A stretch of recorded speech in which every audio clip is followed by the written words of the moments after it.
Welcome back to the Mufasa podcast. This is episode 3 of a never-ending journey to find the truth through the facts that can be verified, and those are the facts that we will only take. Today, we're discussing about the wealth of a nation, which is its health.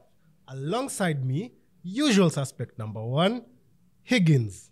Karibu sana kwenye show. Asante. And today we brought in a lady from 001. Mboto, karibu haya kwenye show.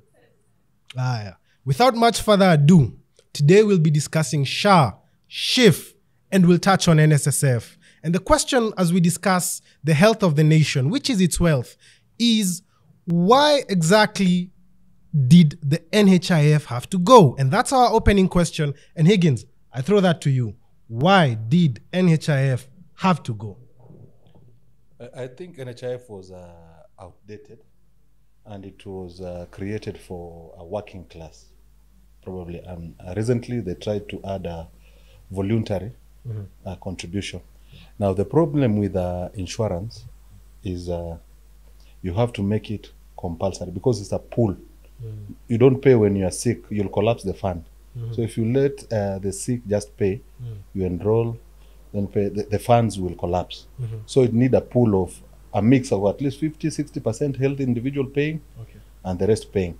So NHIF was not structured for that, because you remember NHIF, since it was for working class and voluntary, it had a membership of about 8 million principal members. Max.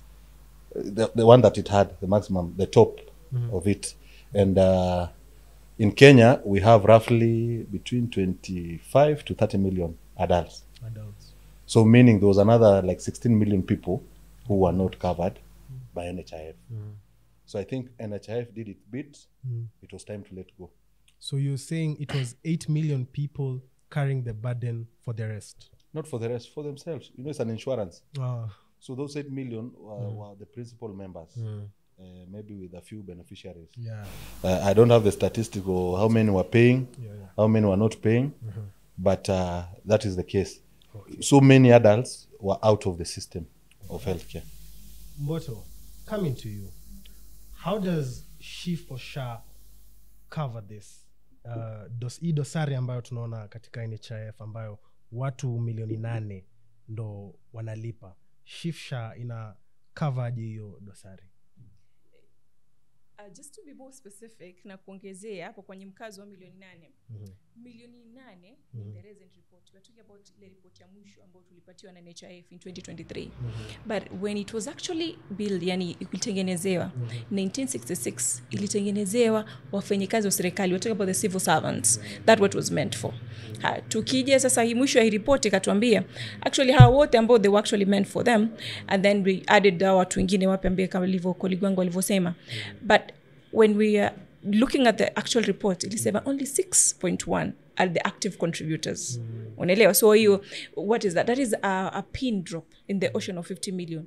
Ni kama vile kusema it is okay just because tuko na water tap moja ndani ya nyumba moja ndani ya Kibera. No. What is supposed to be, it's a journey that we are actually taking to universal health health coverage ambayo sio tab moja ndani ya Kibera. It's bringing pipes so every person, every individual in Kibera can access. Ama Mikindani pia, eh? Ama Mikindani. Higgins. Yes. Universal health coverage. It's a term watu wamesikia sana. Kwa hata ile serikali nyingine watu walisikia sana. Hii inamaanisha nini na tumefanya nini kuihusu? Universal health coverage. Universal. Kila mtu. Kujumuisha kila mtu. So ukiona hii SHIF kisheria, it's mandatory for people to register. Yeah, to register. Just like Obama, it's mandatory. And then the government is supposed to cater for those vulnerable. Yeah. Those who are not able to be catered for. So, universal health coverage ni kila Mkenya aweze ku access health, basically mostly the primary health free of charge, bila kuitishwa ndururu. So hii ni one of the pillars. Hii SHA ni one aspect ya universal coverage. Kuna ile yenye president alilaunch wale community health promoters. Wale wanatembea kwa kila manyumba, kupima watu sukari, pressure nini. Yani before hata waende hospitali, wameanza kujua status yao. So hii ni universal insurance for all Kenyans. Yani ni part of your UHC, universal health coverage. Mboto, labda tuambie kwa nini ni mandatory kuregister SHA? Hii nataka kupigia mkwazo. Tena hii naambia ndugu zangu, nyanya zangu and everybody around Kenya. The 50 million Kenyans, naongea na Wakenya milioni 50. Kwanza nataka kuelezea what is actually SHA. Maana SHA is actually social health authority. Ambayo ina house all these things we are talking about. It's actually the one housing the SHIF, which is a fund. Sasa it encompasses vitu vinne. If the fund, it encompasses actually 4 things. We are talking about primary health care. We are talking about chronic illnesses and emergency fund. We are talking about the digital health system yake yenyewe in itself. And we are also talking about emergency fund. I talked about emergency fund. Yes. 4 things ambazo ziko hapo ndani, kwa ile zote zinakuwa. So now, ndugu zangu, come closer nielezee what we are talking about. Hii kitu ambacho tunaita primary health care. Hiyo it's a right. Si privilege nakwambia, it's a right. Ndani ya Constitution of Kenya, it is your actual right ya kuwa wewe kama mkazi ama Mkenya wafaa uwe na hii primary health care. And sasa SHA imekujaje na imefanyaje? All we are asking, ama vile tunavyosema ama vile tunavyoeleza, mimi vile ninavyoelewa, inakwambia wewe kama Mkenya lazima uregister tu kwenye nini? SHA. Hii it will guarantee you the one thing ambayo wewe kama Mkenya unastahili kuwa nayo, the primary health care. Hapo you can be able to access the 13,644 facilities ndani ya hii nchi. Wewe kama Mkenya you can walk in. Hapa ndo naambia, yani njioni ueleze, you can walk in at a level 2 hospital, a level 3 hospital. Ukiwa tu umeregister. Let me emphasize hapo, ukiwa tu umeregister, hujalipa hata shilingi. We are not talking about payment hapa. Let's not complicate things. Tunaongea, mimi naongea na 50 million Kenyans. Umejisajilisha tu wewe, umesema umeingia ndani ya SHA, umeenda ukaweka details zako kwenye SHA kama wewe ni Mkenya. You have a right to walk in a level 2 and a level 3 hospital. Na upewe the primary health care. Upewe hizi huduma ambazo unahitaji wewe kama Mkenya. Unafika pale, there are 2 ways of doing it. Let me be very elaborate. Kuna hii hospitali zingine, they are not bid advanced because katika hizi 13,644 the other but ambao they use a system to register, and some kuna ile story ya vitabu ambao they come in. So you just go give your details in that. They actually ask you, what do you want to, umekuja hapa umekuja na issue gani? Umekuja na immunization, hautoe hata shilingi. Umekuja na issue ambayo ni hautoe hata shilingi, unafanya nini? Unakuwa directed to the right place to do that. Umenifahamu? Kwa hivyo mimi nasema 50 million Kenya have an opportunity to walk into these facilities and actually get treated without, I emphasize with the without, kulipa hata shilingi. Umeregister tu. Hiyo ndio primary health care fund. Sawa. Higgins, tumeambiwa kile ambacho tuna access tukiregister. Kuna kile ambacho tuna access tukilipa pia. Na labda ningependa kuuliza wewe, how do we compute? Tuna compute aje unafaa kulipa how much? Hiyo ni swali ngumu. Mimi si mtaalamu wa kucompute, sijui hata mtu analipishwa aje. Wao Kenya amesema ni hiyo primary health care ni bure. Then nyingine insurance ina kick in. Unajua sasa ugonjwa, maybe number of days uko hospitali, kuna factor mingi na contribute kwa bill. But sasa after primary, ukikuja hiyo the next phase, sasa hiyo ya shift, sasa billing inaendelea kawaida, lakini sasa shift italipa up kwa ile kiwango ambayo imeweka. So ameweka viwango mingi kwa dialysis, kuna certain amount, kwa hospital admission kuna certain amount, Yeah. Madawa kuna certain amount. So kulingana na kiwango kilo ambacho umetumia up to their limit, sasa unaanza kuaccess kwa SHIF.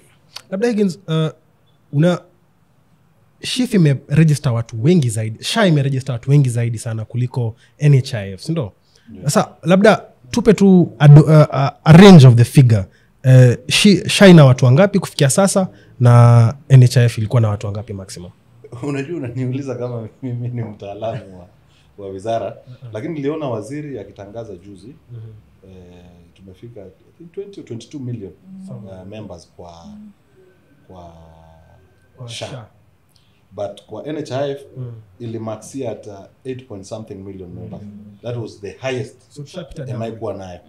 So meaning SHA inapewa Kenya wengi. Unajua nikisikiza rais akiongelea maneno ya SHA ni anataka Wakenya wote wakuwe kwenye health insurance, which is a very big deal for a third world country. And I'm sure in future watu watakuja ku benchmark how Kenya did it. Kuweka watu wote milioni 55 into a health cover. Yeah. Mboto, maybe sisi wenyewe tumebenchmark wapi, tunaangalia kina nani? Mimi ambao naweza sema kwa urahisi ambao tumejaribu sana kuangalia na kukopi ni Rwanda.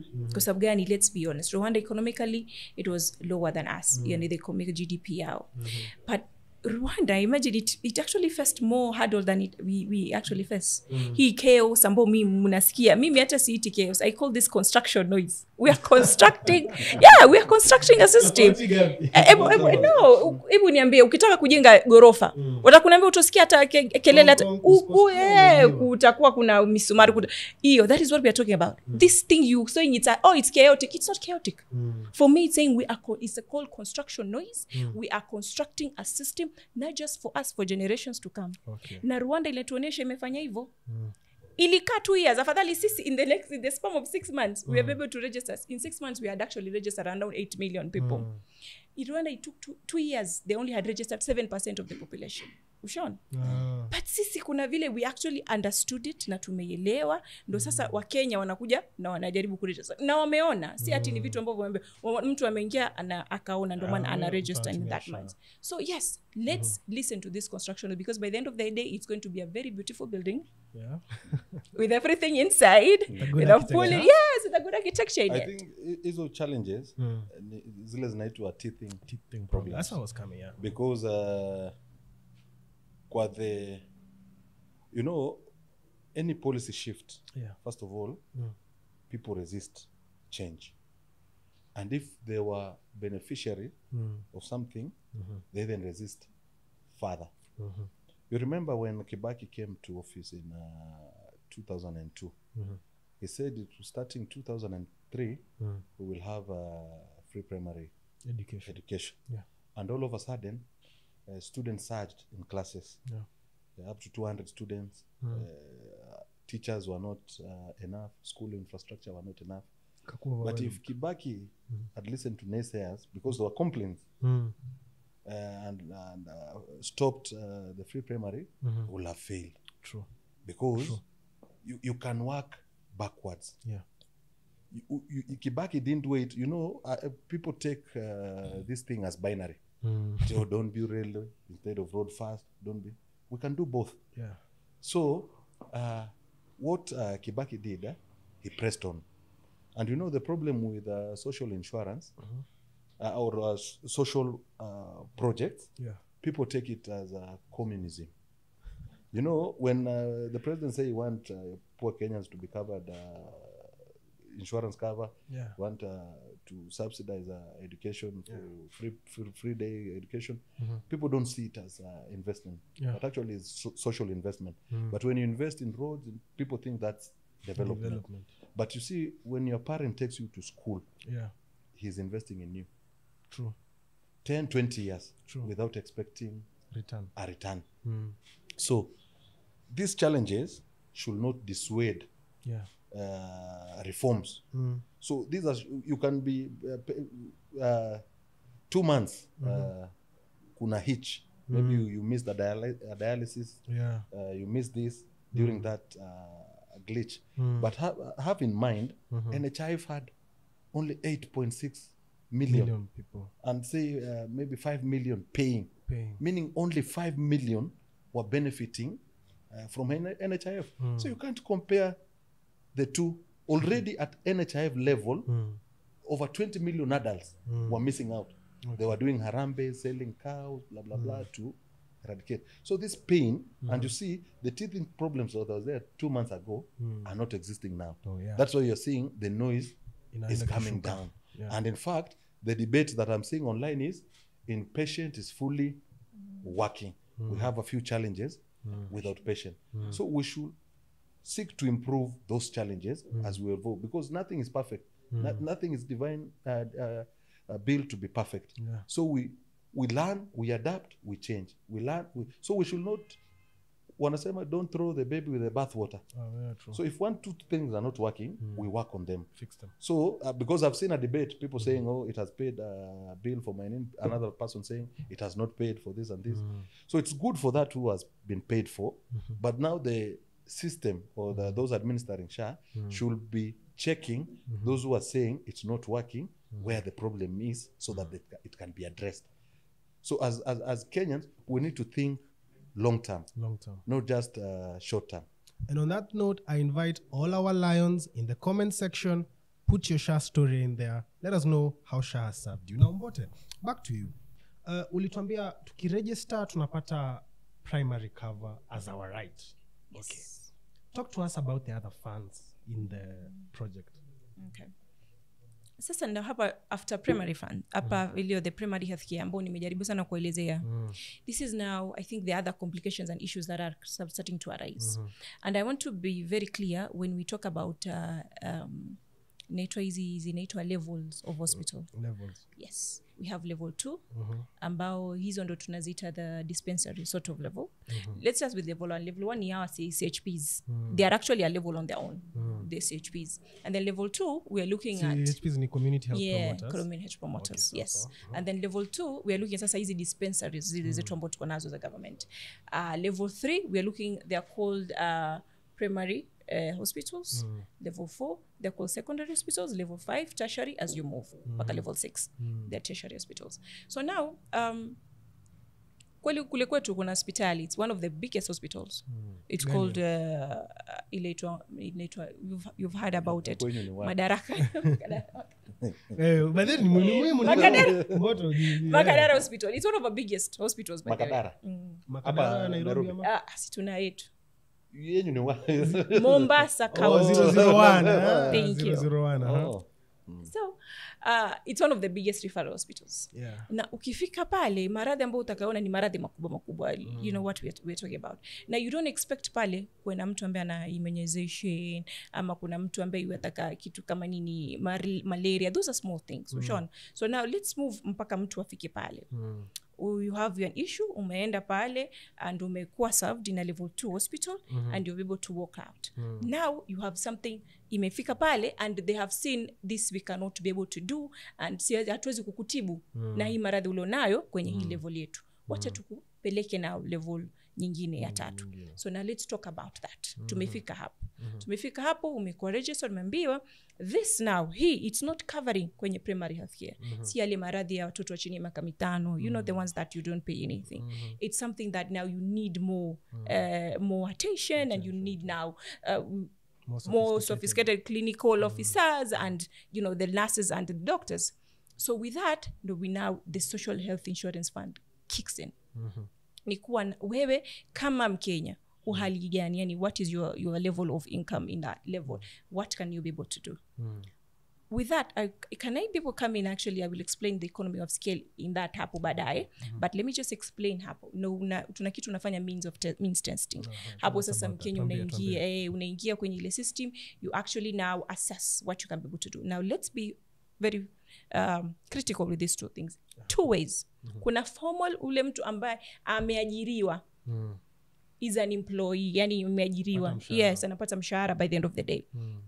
Kuna deductions ambazo zinafanya. It's 1.7, 1.5 actually.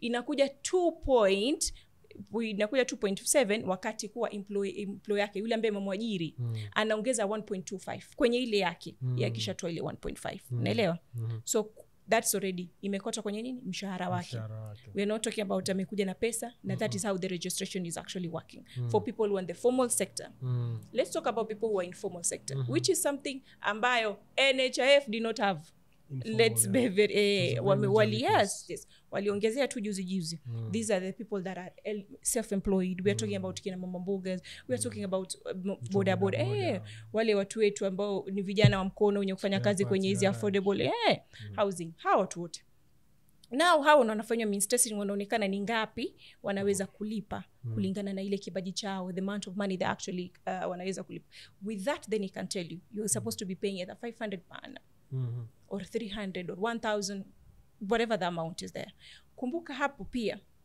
not only hivyo there are so many ways even to pay the 1200 there's a weekly payment there's a monthly there's a monthly payment there's a 3 monthly payment in fact hata Safaricom wamefanyia wepesi on this way tunafanya fuliza you can also do that my friend with there is system na kuwa mimi to that level because we are looking at every Kenyan no one is left behind na hii system we're not joking about universal health care yani mimi that is one thing when I look at it there was no joke this is something I think when the vision of it was go big or go home you've heard about that you just have to we've gone global yes go big or go home there's no other way out so ukishafika pale umeambiwa yako ni 300 ni 600 umelipa sisi tunaongea kuhusu wale ambao ni wafanyikazi wa mkono and all that so with that now you can access these other things ambao you need we are talking about the surgeries and we are talking about hizo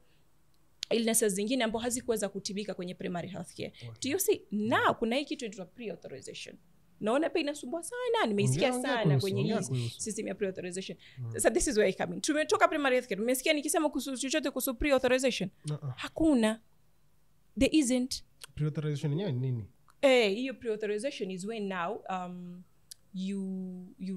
the doctors actually if now your sickness in number you need to be monitored for 3 to 4 days now there is a need for a professional we are talking about the doctors the clinical visitor now there is a one person ambayo kumbuka hizi hospitali zote they have a contract with SHA they have a contract we are talking about the 14,300 they have a contract with SHA so there is actually people who admin and ambao they are linked into the system it's one huge Kenyan system but every people can access it through their admin rights there's a agency ambayo imetoa taarifa like a notice kwa everyone who is a doctor a practitioner of any kind has to give out their details so that they can be traced in the system we are talking about data that is traceable we are talking about next level information that you cannot joke with you can even trace your data to like previously ulikuwa na nini that's the whole concept so kijana wetu ameingia ambaye analipa shingapi 600 na amekuja kwa sababu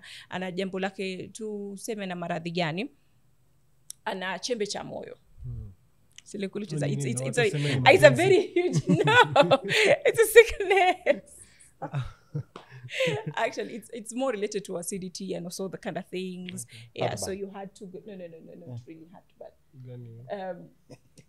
it's like you hata uwezi kula vyakula vingine for some reasons so you have to that's the whole medical inakuathiri kwa sababu the gas thing but anyway like ulcers tuwape jina lingine ambalo labda nyinyi mtaielewa like ulcers sort of like a thing in that man so then now that means there's a professional actually say kuwa you need to be monitored for 3 days so that we can actually see ni issue gani ambayo inakusumbua so that we can rule out we do diagnosis we do testing and all the kind of thing that is when now pre-authorization comes in the doctor certifies nasema yes huyu nimemwangalia nimemuona na kweli yuhitaji hivi vitu afanyiwe lahitaji hizi test afanyiwe that is when now pre-authorization comes in and that is where it's a system inasaidia kumaliza fraud ama nini unajua kitambo nimejaribu naona report ya NHIF nilianza kitambo hata ijaanza na hii maneno sijui kama nyinyi mlikuwa siku ya Nyang'nyongo kulikuwa na kitu inaitwa clinics mpaka mtu mwingine akakuja anakaa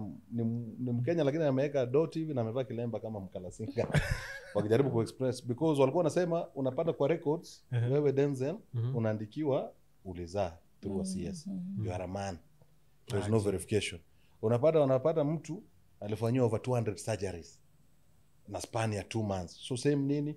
So people used to scam the government. NHIF. So I think they are putting system in place just to eliminate some elements Labda of Mboto, kama fraud. nimekuelewa vizuri, umesema there is an IT structure that is very sound such that ukisema leo naishi Mombasa, nimeenda nimetibiwa shida yangu Mombasa, nikienda kuishi Kisumu sio lazima nibebe karatasi zangu. That is why I was talking about state of the art information management system. Kila information umeboda ile ID yako ambayo umeregister nayo, ama your SHA number that you have, your shift number that you have, ikiwa input pale zinatoka zote, Denzel, Washington, and all that. 22 years. Kwa portal yangu I can also view my records na my visits. Ndo kama kuna hospitali imeniwekea nilienda kwao, I saw from a web portal. Okay. I could see. Kwa hivyo IT system haziko sound. Ilikuwa na teething problems. Yes, of course. At first, but that's like any system, but imeongezeka, imerekebishwa. Haya. Sasa nataka tuongelele wale ambao wenyewe sema daktari amekuja ameona unahitaji upasuaji. Yes. Ila tukiangalia uwezo wake wa mfuko hawezi. Lakini ameregister. Lakini kimfuko premiums hana uwezo. Okay. Sasa kwa wanangu ambao wako busy, vipi wamebwambia? Niulize kitu. Leo Kiswahili unatoa jumbo. Kiswahili leo unaitoa. Ama unaona elewi Kizungu? Au ni Kiingereza? Kiingereza. Twende Mboto, twende kazi. Actually, tuseme watu wetu wa maskani. Maskani. Watu wa maskani.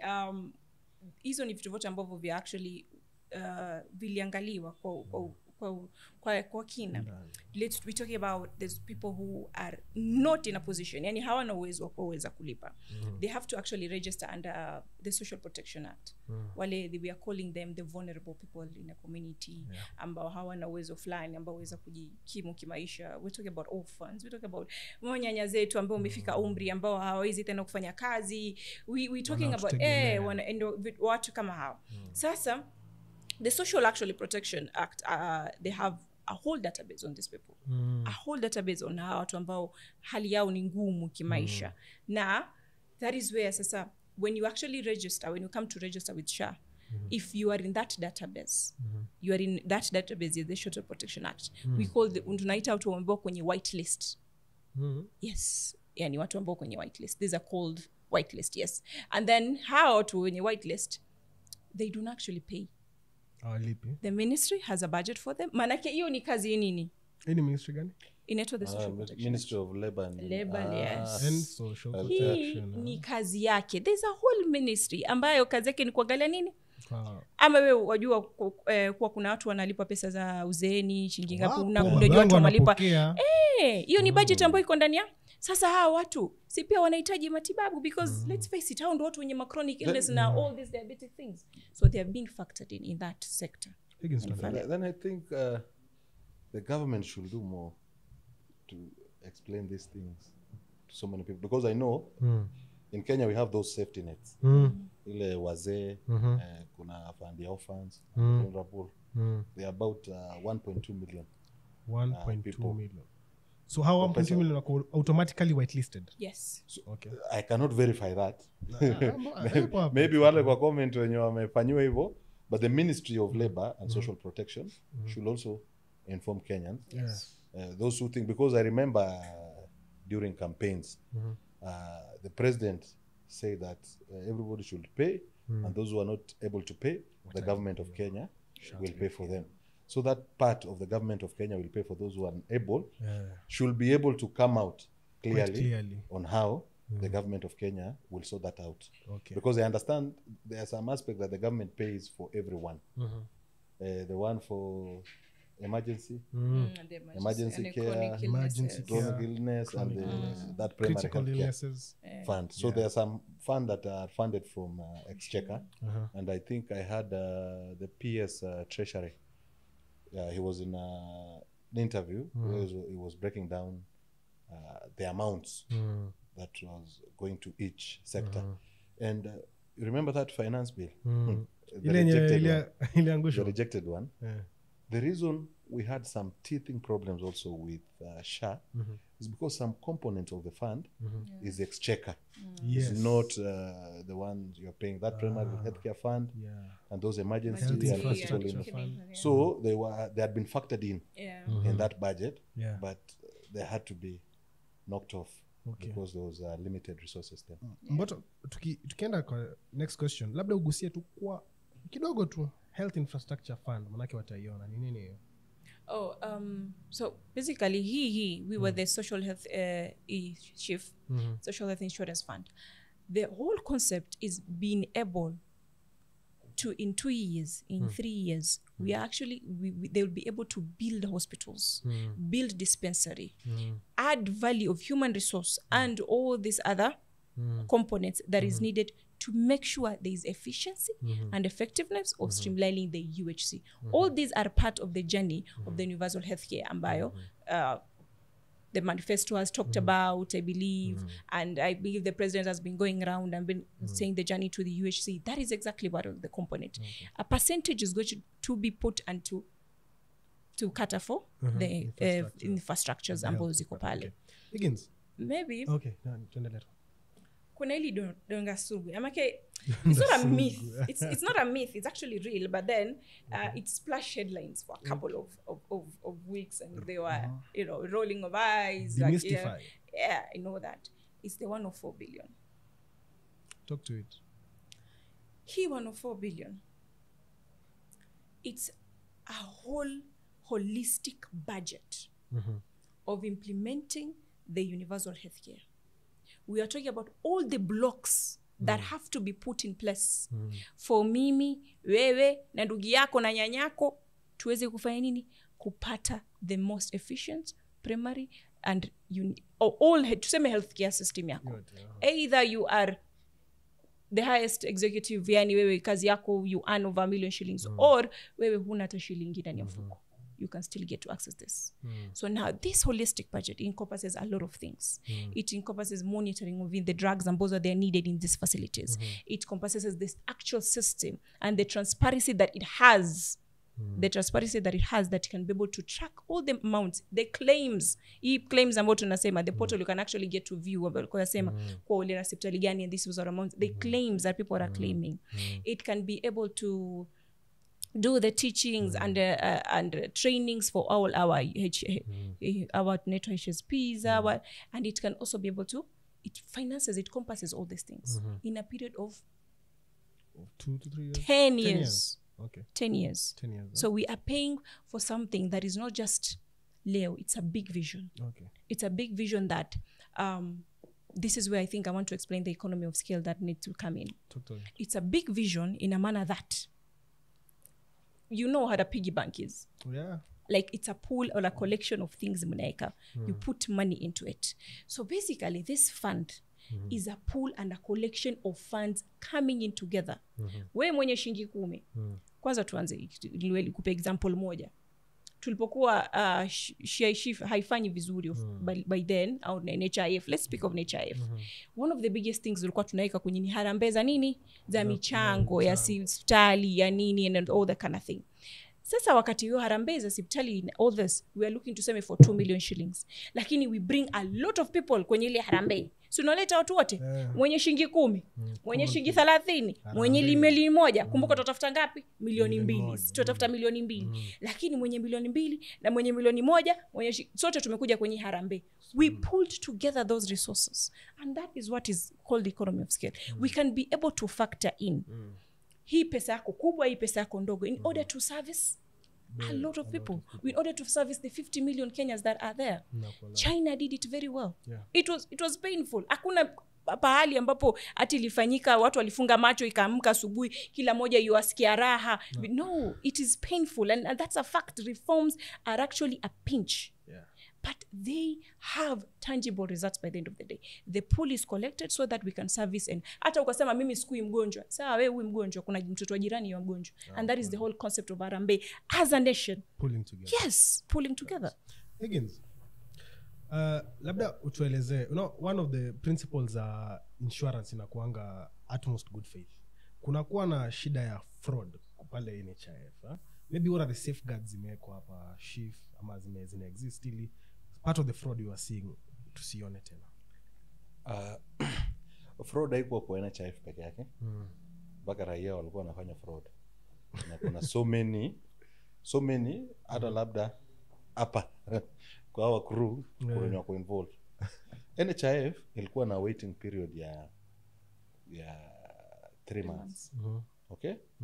Mimi nimeenda mke wangu nimemtia mimba. So sijakuwa nikilipa NHIF lakini najua itakaribia due. I go pay for 3 months because your service nitahitaji, then I stop paying. So in insurance it does not work like that. Assume kwa insurance ya gari ati ukipata accident ndio unalipa. Insurance will not sustain. Insurance need a mix ya wale wenye wagonganisha gari na wale wanagonganisha for it to survive. Same with healthcare thing. It's a pool because you don't know when you'll get sick. So that pool helps the fund to float. Keep going, So it's important for everybody to contribute.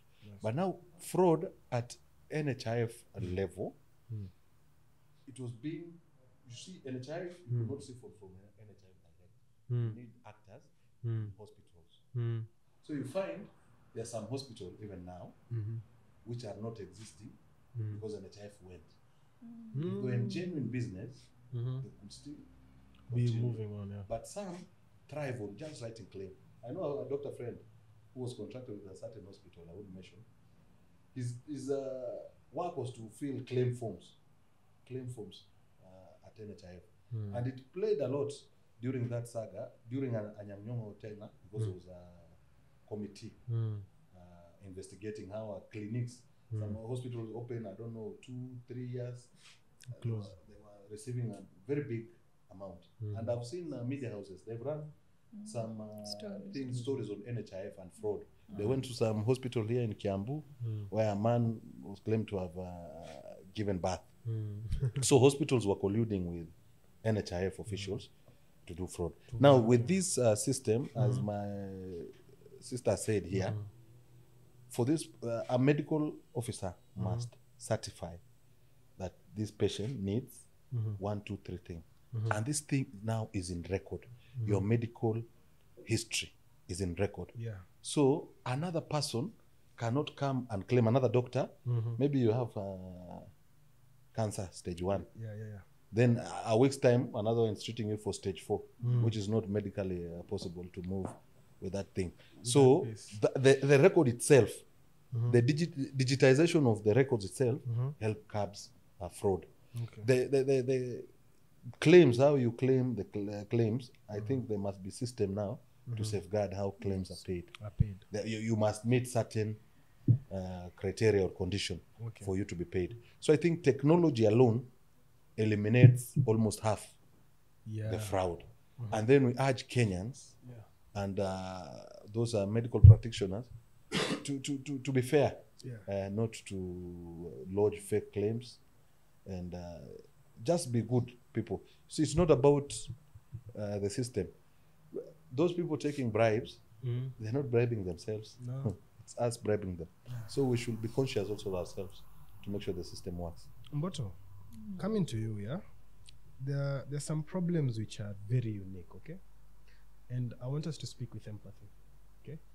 There's something called mental health. And it's a range. In fact, one doctor I was speaking to puts it like this: it's a spectrum. You know, people may exist in like a rainbow. You know, people may exist in different. But I'm just saying people may exist in different. Oh, rainbow.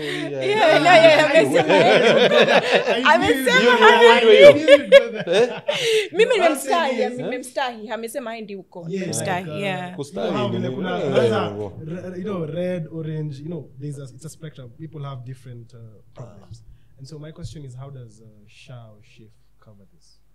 Okay, kwanza mental health has evolved specifically with the current generation. It's more studies have actually shown that like you said, the different spectrums and all that.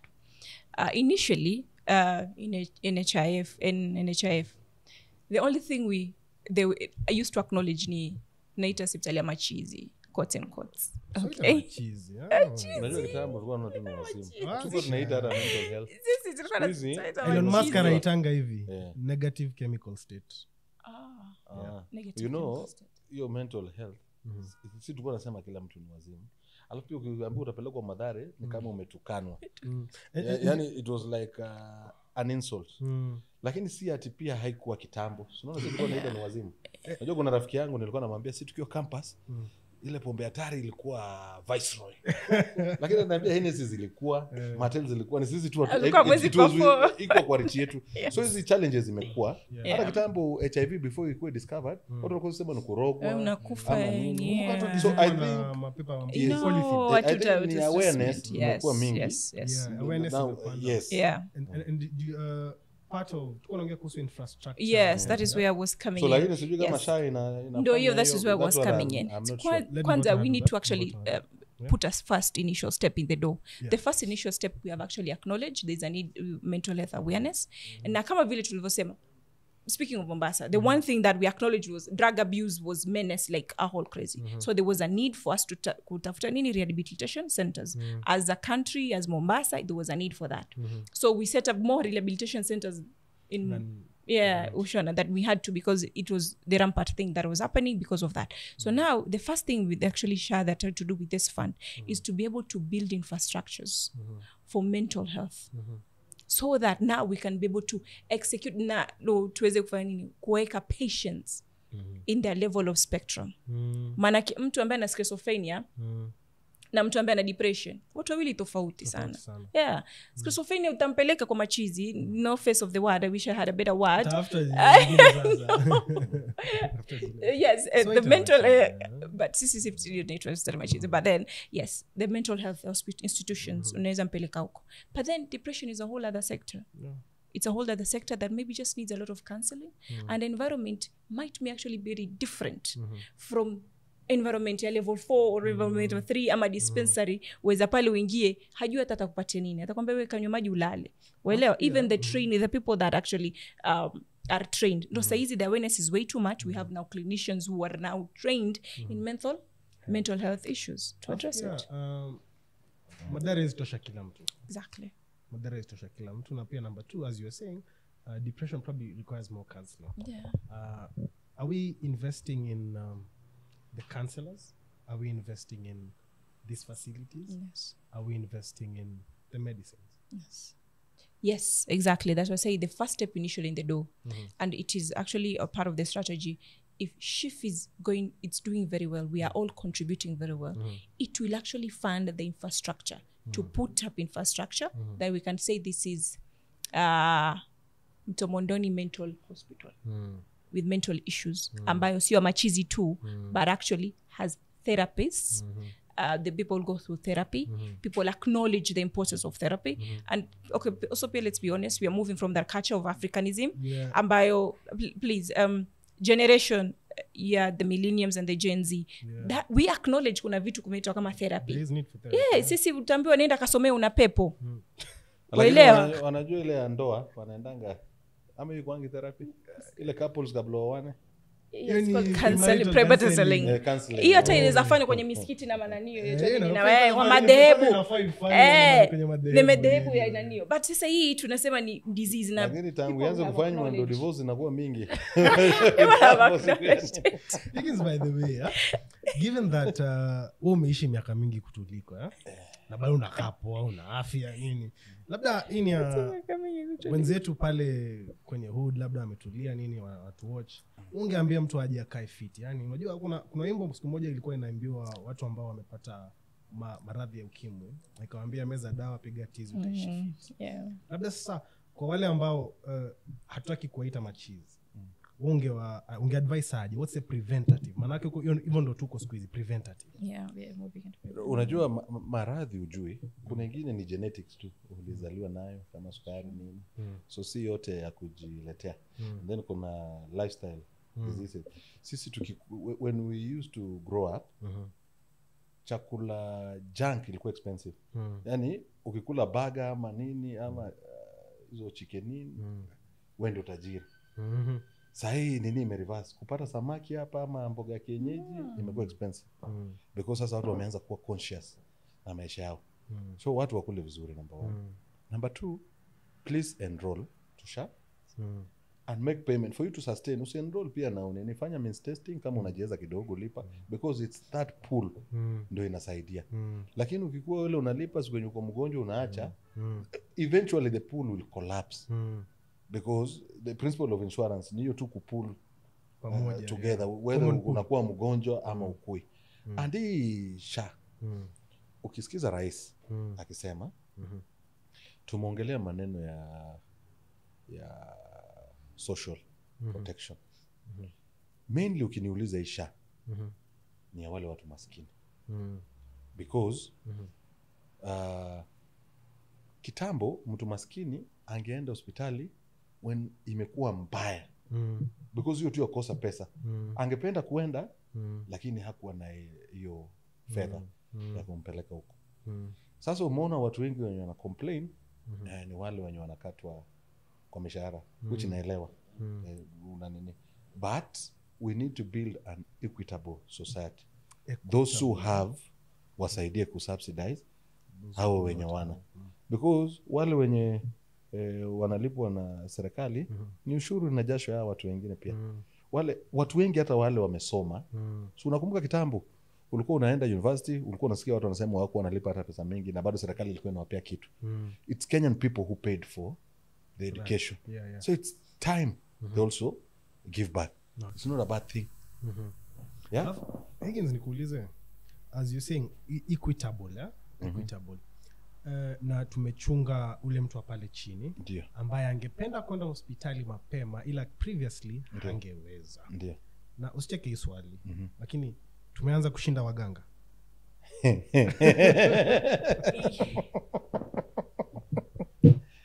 Hebu rudia tena. Tumeanza kushinda waganga. Yani tuseme si unaona vile bandikwa kila pahali na kusema mganga wa nini nani. And at this rate we are going, hii rate we are going, you get to going, we register to SHA. Wenyewe pia waganga atakwambia register to SHA. All your problems will be solved in that manner. Yeah, when you were in campus tulikuwa naambiwa na lecturer, for clarity emphasize. For clarity emphasize. Register SHA. Register SHA. Utalipa na means testing, lakini register SHA. On that note, tatugusia NSSF kidogo. No, before you uende kwa NSSF sasa, unaona maneno ya SHA. Wale wenye kuna watu wanakatwa fedha mingi. Fedha mingi, true. Na wanapiga nduru sana. Which is okay. Ni haki yao kucomplain because maybe ulikuwa umecommit mshahara yako alafu nini nakuja. But the biggest complaint ni what are they getting in return? Hawaangalii ndugu yake. Unajua mimi niko na mavazi mingi for example. Kuna mtu hana shati. Haifai kusikia uchungu ukichukua shati moja ama mbili. Najaribu kuongea Kiswahili. Umvishe mwenzako. So vile hawa Kenya pia wanalipia for example Wakenya wote wanalipia SGR. Si wote wanatumia. Wakenya wote wanalipia kama kuna airport ilitengenezwa ama nini. But airport ni most of the time ni matajiri wanatumia. So watu waache kuwa selfish au walipiwe zao, lakini ikifika investment ya watoto wetu ama wale maskini, the same way the rich need airports, need certain things, the same thing the poor need healthcare, they need education to be able to uplift themselves. Na hao watu wakiwa healthy, hao ndio watu watatusaidia pia uchumi kukua. A healthy nation is a wealthy nation. So hiyo ndio ningependa kusema, tusisikie uchungu kwa kukatwa fedha mingi kusaidia mwenzako. Because ni kama ile wa Kenya, mtu anakuomba pesa ya chakula unamnyima, alafu ukiona kiangazi huko ndio tunaanza Kenyans for Kenya, sijui nini hizo vitu. Ama ile yenye wanasemanga pia mtu maua akiwa hai. Kuna mtu alikuwa mgonjwa anakuomba kitu, unakataa, alafu akikufa wewe ndio unakuwa kwanza kuweka picha yake WhatsApp group. Tuweze tu kujali wenzetu.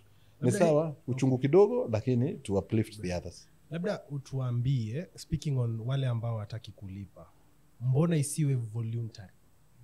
Ndio tunasema ukiweka insurance voluntary, assume kwa gari yako the reason neko mandatory usikolapsishe kampuni za insurance because ukiwa voluntary utakuwa unalipa siku unaenda ukiwa mgonjwa na cost yenye unalipa na ile cost unalipiwa hiyo fedha itatoka wapi as much so lazima watu wa contribute ndio kukue na hiyo pool otherwise kila mtu akiwa mgonjwa unalipa shilingi 1,000 unaenda SHA inakulipia 20 mwingine the same where will that money come from the system will collapse na itarudi zero. Actually mi Higgins naona kama inafadhali Hebu fikiria wewe peke yako kwenye familia tuseme you are earning a bit more than the others and then all it needs is for you to give 1.7 1.5% deductions of your salary. Only that. Ili uachwe kuwekwa kwenye mikutano ya harambee ambayo itakutoa pesa nyingi kushinda wewe kulipa ile 1.5 deductions. You kama waelewa ni sahali kwako because look at it in this way you are earning 50 or 70,000 whatever you are earning in that amount and then we're doing 1.5 the deductions for you in order to cater for your immediate families and your extended families neighbor watano mtu wa Kirinyaga mtu wa look at it that way umesave how many harambes umesave hapo maana ukienda kwa harambee huwezi nipa 1.5 of ile salary yako huwezi enda kwa shilingi 1,000 kila mmoja yajua wewe huyu yafanya pesa yafanya kazi kwa serikali ana pesa yatarajia umlipe pesa ngapi utoe pesa ngapi kwenye group more than 5,000 you also saving money it is saving you money na unajua kitambo mtu alikuwa anauza ng'ombe anauza nini because already from statistics over 3/4 adults wako kwa NHIF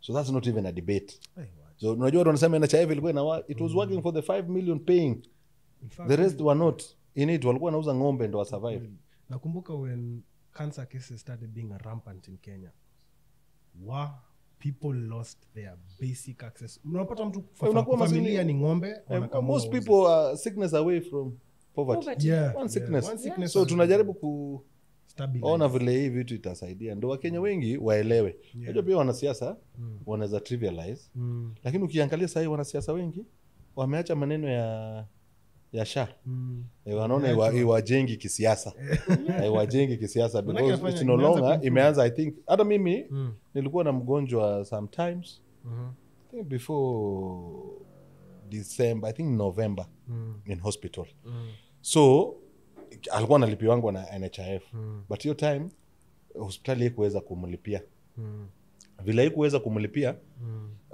nikaenda huko ku complain because I was there so I was told that hospitali hajapewa logins za admin so sikuwa najua but after 2 weeks tena vile nilienda when I was going to clear the bill nikaambiwa imesha sotiwa so I think hiyo ku learn problem una solve it's a good thing. So Kenya should give feedback and then the ministry should be open for feedback. Ministry should be open for feedback and adjust. Mi madhumuni yangu ya kuambia watu wa register SHA is simple. Madhumuni? Haja yani. Yani haja. Leo ameamua leo. Haja yangu kuambia watu SHA ni simple. I think not to say much but I saw my grandfather sell his last portion of land ile alikuwa amejiwekea pension ajenge huko akiretire ndo alipe hospital bill na nikiangalia SHA saa hii if only something like primary healthcare ilikuwa in place ama critical healthcare fund it will never have happened.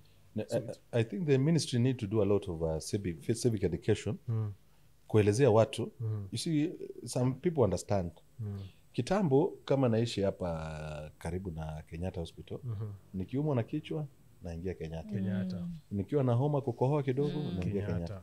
So unapata Kenyatta is supposed to be a referral hospital level 6 specialized yani nini imeshikwa wanakurefer Tanzania. So ilikuwa ina ukienda Kenyatta unaona kama ni war zone. It's like war zone because imejaa but facility imewekwa for a certain number of people and certain number of cases. So unapata watu kidogo wana crowd. Okay, so ilikuwa ina kill the essence. So Wakenya wanafaa kujulishwa ukiwa unasikia nini fulani anzia hapa. So kuna wengine tulikuwa naongea nao wanasema kama Kenyatta ndo karibu kwangu the next hospital ni 20 km away. My proposal to the ministry ni within those facilities waunde hiyo level 1 level 2 Yeah. within those facilities kwa wale wenye hapo ndo karibu, that's the nearest health center. Yes. So that Kenyatta is not yes. the nearest and the only. My proposal number 2, mimi ningekuwa na administer hii insurance hii, sijui kama kwa zile serikali zina work that way, but ningeiweka in a form of the way private insurance works. Yeah, najua kama mimi ni contribution, si means testing imeniambia ni hivi, inaniambia my limit ni 1 million. 1 million. So I go wherever I go na tritiwa. Wakenya wataelewa ikimax, wataelewa iliwasaidia, but imefika mwisho. Do yani ama watu waambiwe all the benefits. Unajua siku NHIF, I was confused. Nilikuwa nasikia tu NHIF inalipa kitanda. Sijui yani hakuna mtu angekupinpointia watch actually yenye sasa. Kuna sikia mtu amelipiwa dialysis, mwingine amelipiwa. Yani kulikuwa na cocktail. So this package i breakiwe down vizuri kwa lugha ya Wakenya, waelewe ukilipa SHA, these are the benefits 1 2 3. Okay, this level these are benefit. Ndio sasa the only way kumesha kama SHA inafanya kazi ama ifanye ni uko na box ya kutik. Nasema ilisema hivi, nimeenda sijafanyiwa hii, nafanywa hivi. Tukirudi kwa mjadala mzungumuzo, sasa hapo ndo tunasema SHA ilisema hivi na ifanye hivi. How do we improve on that? Or how do we change this? Better communication of the insurance packages. Yeah, people need to know the benefit of having this. Because sahi watu wanaregister because ya personal testimonies. Vile unaniambia baba yako kuna mtu alinipigia akaniambia nilikuwa juzi MTRH Eldoret bill 314,000 imelipwa na SHA. So hiyo ya watu kusema ndio inasaidia, but the ministry, unaona kitambo siku za chanjo ile kick polio ama ulikuwa unaenda hospitali unapata ile kitu ya sigara, a smoker's body imekatwa hivi vile, huku ni kweusi, huku ni nini.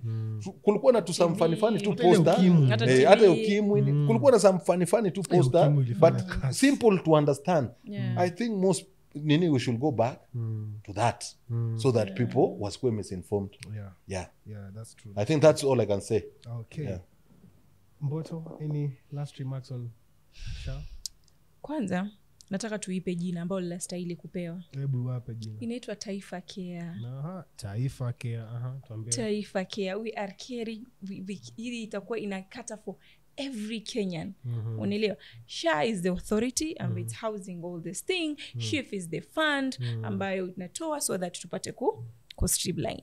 Lakini do you guys all mnajua kusobama care? Taifa Care. Taifa Care. Even that simple. So that mtu asianze ku SHIF SHA SHIF. Taifa Care. That's the actual name that we actually going to call it. Why? Care. Because it does. It cares for the nation. Since tutasema in the next 5 years, stories are not even. In fact, implementation 3 to 5. For it to stabilize, to have feet on the ground, na easy teething problems about tunasema. M-Pesa yenyewe kitambo ilianza tulipoanza ilikuwa iko na a limit of 650,000 in M-Pesa. How many frauds cases mwanzo zilikuwa kitambo kaika the securities the system wahang. There were so many things, but people embraced M-Pesa because it was ours and it was very efficient and effective for the Hiyo moto ya AFC na kuanga ours forever. Now Taifa Care is ours forever. Let's embrace it. Aya. Tunaingililia NSSF sasa. Higgins. One of the things private sector employees wanazua. NSSF ilipandishwa. Private sector employee or all employees? Why employees? Tuite employees. Wale ambao wanakatwa kwa payslip. What is the necessity for this? At individual level and at national level. Denzel, sijui kama unajua hesabu. Higgins takusaje kujua hesabu. NHIF contribution NSSF was 200 shillings for everyone. So assume your productive years is 20 years or give it 30 years. So in a year you are saving 2,400. Pesa kidogo sana. Okay? In 30 years that will be, umesema unajua hesabu, 24 times 3 72. Or I don't know, sijui sini 72,000. Maybe employer amematch 72 ingine 72 ingine nakuja 144 inakuja 144. Hiyo ndo nini yako take home after 30 years of working. Number one. Number two, this is what people need to know.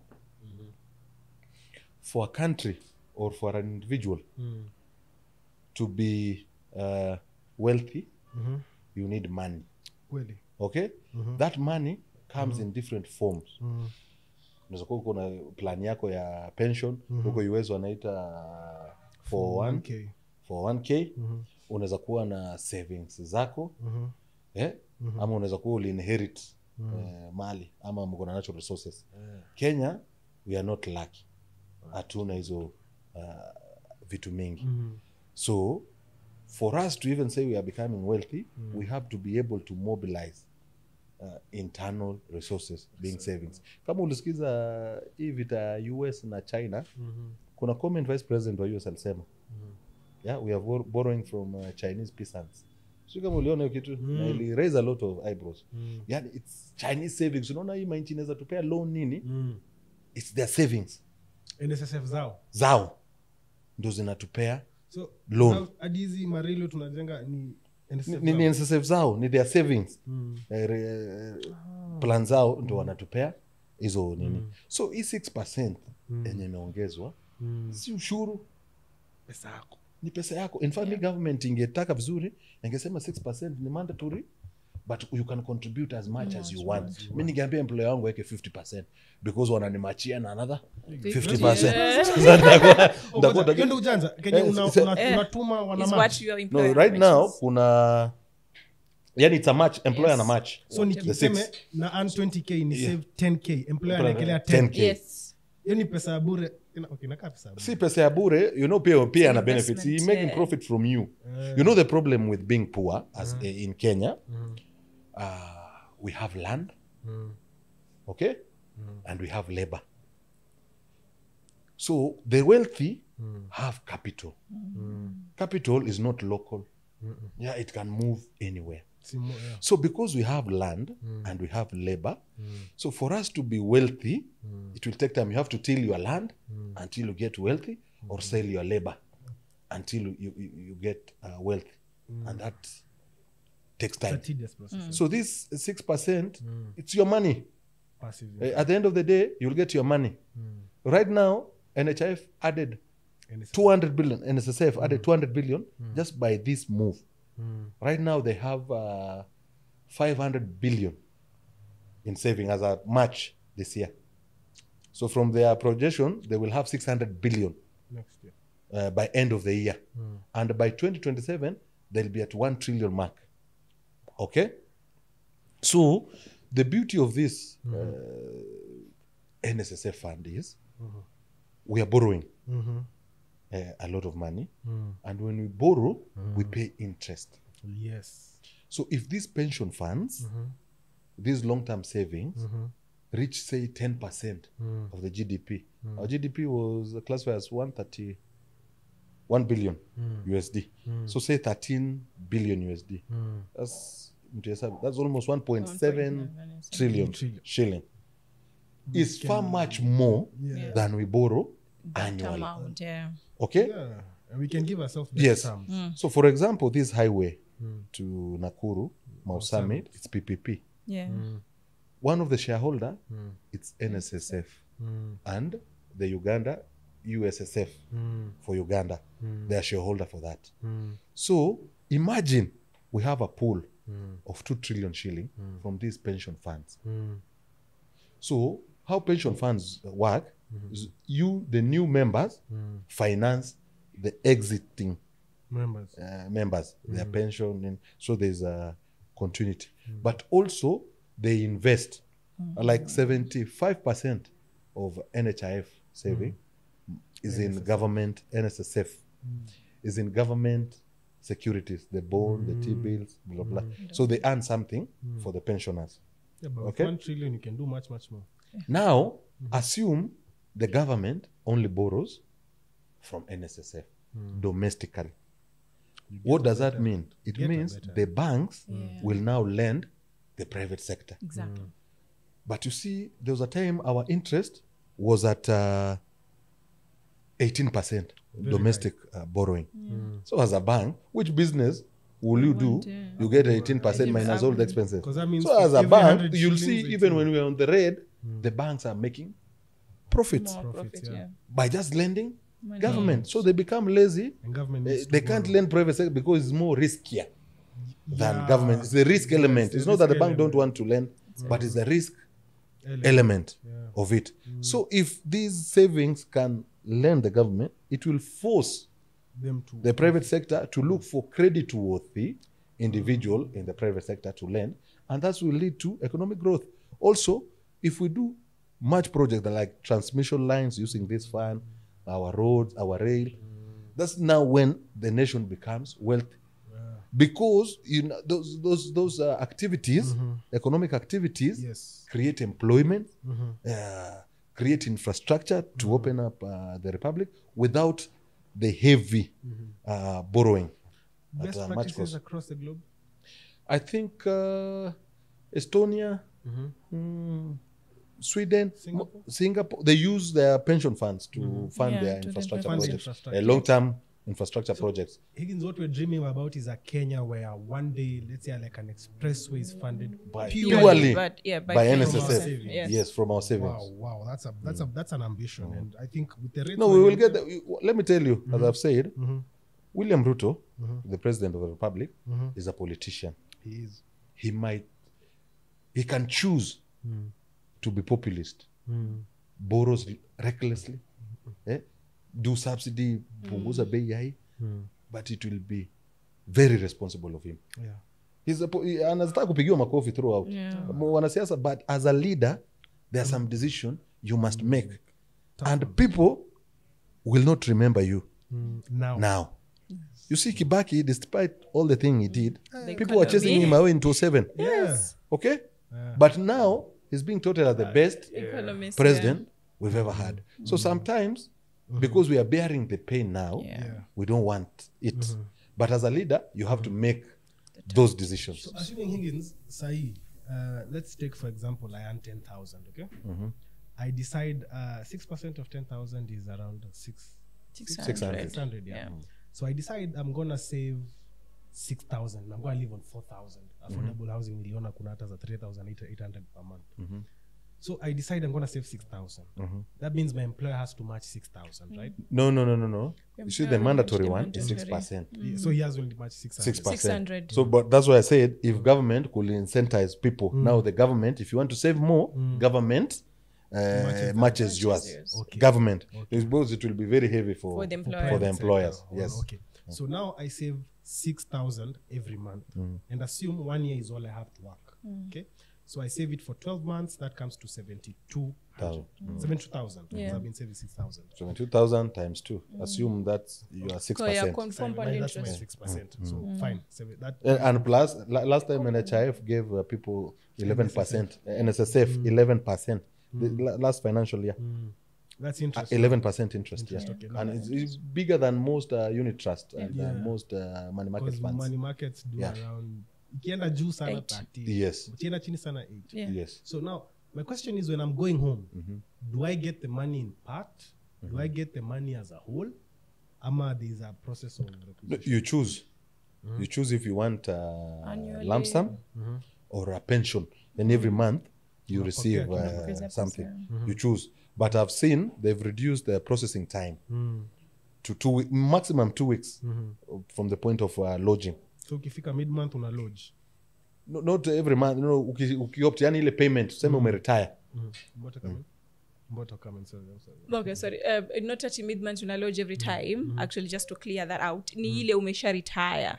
Now you want a benefit package. There's the lump sum unalipwa, ambayo it will cater for you for, and then now the other ones for until you die on that month. So ile ilobakia yote, then we just be coming in. My mother pesa yake ilikuwa inaingia tu every month. Inajua kuna pesa fulani inaingia without any, but it was very little. But the old NSF for me was like a saving that is buried in a backyard. But the new reforms, this is a high yield investment opportunity for you, plus compound interest. Compound interest, very important. In fact, it's high because it's like 100% return because employer is matching your Your saving. 6%. So already kama unatoa tao, employer anakuwekea tao. Already umake double. For as long as it's within your 6%. Yes. So ume double your saving and then it's a save because in a trade with your money and making money in a compound the interest. So you're getting when they calculate. Maybe let me ask you, Higgins. Yeah? Juzi, Minister of Finance, Honorable FCPA John Mbadi, alisema pension funds will not be taxed. What does that translate to the average pensioner? You know, I had a problem with pension for a long time because kitambo, most pension were not contributory. So unapata PCS Msalia amekuwa vice president for 1 month.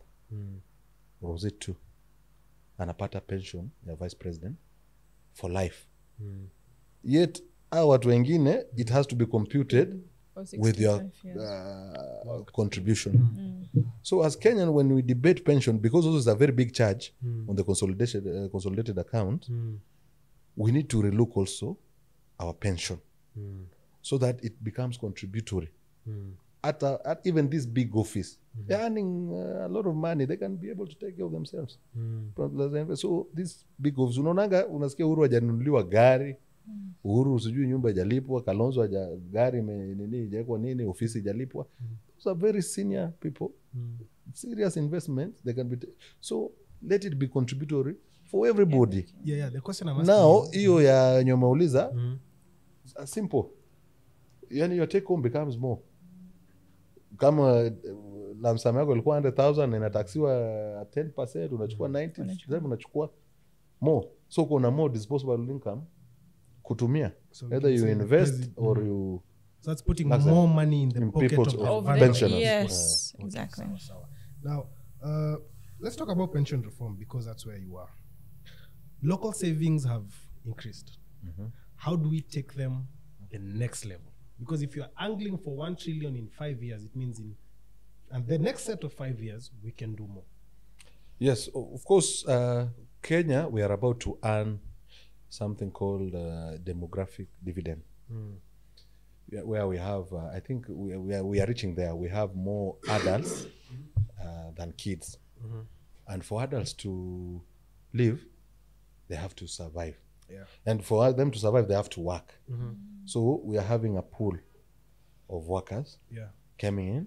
And also, I think NSSF has a voluntary contributions. Because you are churning more people into the fund, the fund will obviously grow. Then the more we formalize the economy. You see, for example, in retail sector, we used to have dukas, nini all over. Supermarkets have formalized the retail industry. So napata, those are formal people employed in supermarkets, so they pay NSSF. So we should strive at formalizing the economy. So for example, these matatu, they are put in circles. Let those circles staff pay pension. You find a factory like KTDA. It has over say 500,000 farmers in it. So before they are paid bonuses, they can be able to they can be able to pay for shift and NSSF. So the more we formalize the economy, the more we raise the resources. Mboto, knowing what you know now, knowing our generation, knowing the youth, knowing vijana wa Kenya yote, speak to them about SHA, speak to them about, we've called it Taifa Care. Speak to them about Taifa Care and about saving pension when you're still young.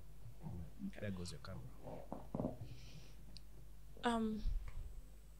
Personally, as a young person, and of course I'm speaking to the millions of the young persons out there in Kenya, we need not to just jump before we understand. We need to stop reacting before you actually understand what is going on. Yes, when a baby is born, you do not expect it to start crawling, you know, which it's unrealistic. It is. And yes, the biggest reforms I've ever done are painful, and that's a fact. We cannot be able to transgress to that. Na ni kitu lazima tukubali. Lakini kama vijana, let's look at the bigger picture. Hatujifikirii sisi ama sijifikirii mimi. Nafikiria watoto wangu. Nafikiria watoto wangu. In the next 50 years, mimi ni nyanya. Yes, mimi ni shosh. Exactly. But then the decisions ambazo ni may make mimi in my 20s and in my 30s are going to detect how I'm actually going to live in my 50s and how my grandkids are going to be living in my 50s. So make a very crucial decision, making a very deliberate attempt in taking care of your health sector. And the health sector, the solution is already here. We are talking about the Taifa Care. Register with it. Find out where the loophole are. Go to all the avenues the ministry has been able to give out, all the avenues, relevant avenues for all sort of complaints. Any sort of complaints. Wamesema wako hapo kwa ajili ya Kenya. Go and actualize it. Be proactive. Don't be reactive in whatever we do. NSSF. This is pesa ambayo, it's our saving account. It's the saving account that is going to be benefiting you when you are in 50s. And not only that, it will actually build the hospital and the schools that our kids need and our grandkids need. Ladies and gentlemen, my name is Denzel. I'm the host of the Mufasa podcast, and here's my parting shot. Under our form of government, the people are sovereign. And by this sovereignty, they form a government. And so they establish a standard which loyalty should be rendered to the state, and namely the standard is the constitution. In essence, the chief is a constitution. Taifa Care is a constitutional obligation, not just a political or party choice. Article 56, subsection E, provides legal grounding for this, focusing on inclusion, accessibility, affordability, and infrastructure equity. Part of SHA includes the Health Infrastructure Fund, which we've been explained to what it does. The people of Kenya authorize the government of the day to act on their behalf on matters of health through a contract, and that contract is the constitution. And so, as the standard of fealty led by the ruler, even the ruled owe their allegiance to it, to do justice to all, minorities included, without fear, favor, or ill will in the journey to universal health access and coverage. Loyalty to misinformation sources is treason, both to the United Counties of Kenya and to the Constitution of the Republic of Kenya. Disloyalty to the facts of the case, and so the truth of the case, is loyalty to misinformation, a treasonous cause to those who disseminate information. Loyalty to the facts is loyalty to the truth, and loyalty to the truth is loyalty to the Constitution, and loyalty to the Constitution is loyalty to the people. To surrender this is to surrender the union we hold dear in Kenya. Haki iwe ngao na mlinzi. Ipso facto veritas. If you feel that private insurance is only your best option, I understand you. Self-preservation is the first law of nature. But if you listen to the cries of the living vulnerable, and if you will not listen to them, meditate on the silence of the honorable dead who would have been served by Taifa Care. Bwana Rais, keep adding to the numbers. 22 million, keep going. To all the governments of the people, allegiance is due somewhere. Good day.